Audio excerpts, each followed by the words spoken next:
Beberapa minggu lalu, saya bertemu dengan beberapa orang yang memutuskan resign dari kerjaannya. Sedangkan di bisnis, kamu bisa dapat jauh lebih dari itu. Tapi, kamu juga bisa minus. Penghasilan kamu bergantung pada performa bisnis kamu. Secara teori, kamu bisa menciptakan work-life balance.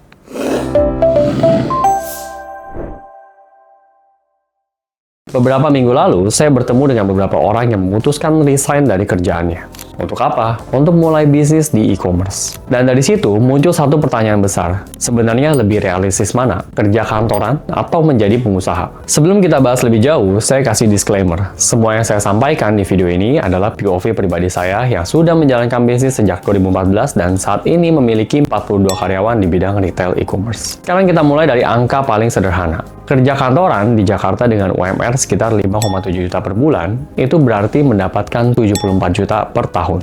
Sedangkan di bisnis, kamu bisa dapat jauh lebih dari itu. Tapi, kamu juga bisa minus. Jadi apa yang benar-benar membedakan keduanya? Jawabannya adalah mental. Sekarang kita bahas secara objektif. Kelebihan kerja kantoran. Poin pertama, fixed income.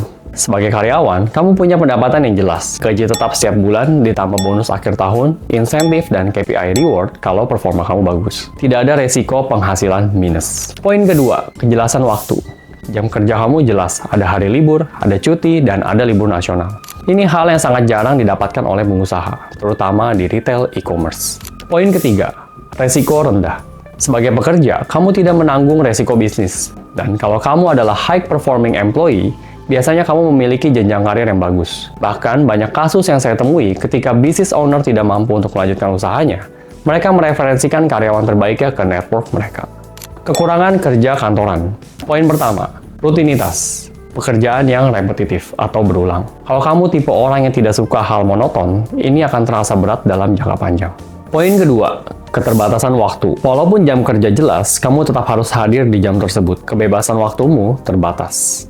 Poin ketiga, keterbatasan kreativitas. Banyak keputusan harus mengikuti SOP dan birokrasi perusahaan. Ruang untuk inovasi seringkali tidak sebebas yang kamu bayangkan. Sekarang kita masuk ke sisi pengusaha. Kelebihan menjadi pengusaha. Poin pertama, potensi penghasilan tidak terbatas. Sebagai pengusaha, kamu tidak dibatasi gaji bulanan. Penghasilan kamu bergantung pada performa bisnis kamu. Poin kedua, kebebasan waktu. Kamu punya kontrol atas waktu kamu sendiri. Secara teori, kamu bisa menciptakan work-life balance. Poin ketiga, menciptakan lapangan kerja. Kamu bukan hanya bekerja untuk diri sendiri, tapi juga membuka kesempatan kerja bagi orang lain. Kita masuk ke kekurangan menjadi pengusaha. Yang pertama, resiko finansial tinggi. Modal bisa hilang, bisnis bisa gagal, dan semua resiko termasuk kerugian itu kamu tanggung sendiri. Poin kedua, jam kerja panjang. Pengusaha tidak bekerja berdasarkan jam, tapi berdasarkan tanggung jawab. Bisa lebih dari 8 jam sehari termasuk Sabtu dan Minggu. Poin ketiga, rentan terhadap pasar. Bisnis sangat dipengaruhi oleh tren, regulasi, dan kondisi ekonomi. Dan kamu harus terus berinovasi. Kalau tidak, kamu akan tertinggal. Jadi, setelah mengetahui hal ini, bukan soal mana yang lebih bagus, melainkan kamu cocoknya di mana. Kalau kamu butuh stabilitas, kerja kantoran lebih realistis. Kalau kamu siap dengan ketidakpastian dan punya mental kuat, bisnis bisa jadi pilihan kamu. Karena pada akhirnya yang menentukan bukan jalurnya, tapi siapa yang menjalankannya. Sampai jumpa di video berikutnya dan see you!